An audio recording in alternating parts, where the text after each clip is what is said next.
अस्सलाम वालेकुम।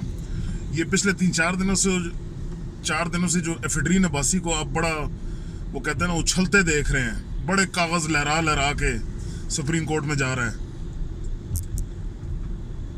बिल्कुल परेशान नहीं होना, तरस खाना है इस पे।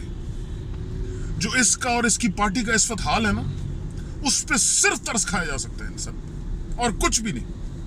जो 20 तारीख के फैसले ने इनके साथ किया, अभी जो इंशाल्लाह G18 इनके साथ करेगी, और भाइयों इनका जो है ना, इनका ये अपना हवास खो बैठे, इनको अपनी मौत नजर आ रही है।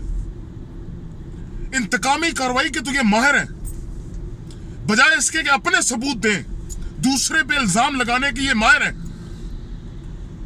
फैक्ट्स को फिडल करने के माहिर हैं, फैक्ट्स को डिस्टॉर्ट करने के माहिर हैं, लोगों में गलत गुमान फैलाने के माहिर हैं। पूरा मीडिया इनके साथ है, इनकी गलत बात को प्रोपगेट करता है, फैलाता है। खान साहब की ऑफशोर कंपनीज को अपने उस लुटेरे लीडर की ऑफशोर कंपनी से कंपेयर कर रहे हैं। बेवकूफ चावल खोताखोर। ऑफशोर कंपनी सरकार नाजायज नहीं है। हमारा असल सवाल ये, हमें ये बताएं कि उसमें पैसा कहां से आया।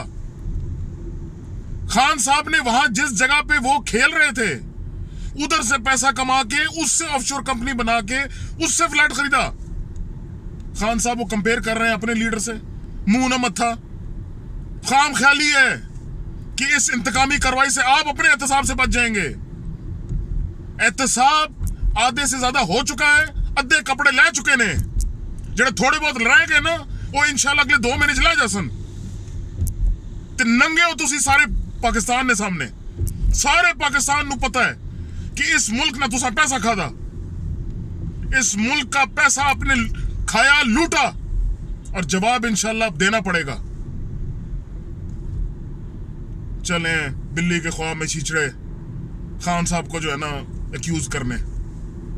उस जैसा बंदा इस कौम के लिए एक नेमत है और इनके लिए एक लानत है। देखते हैं क्या होता है।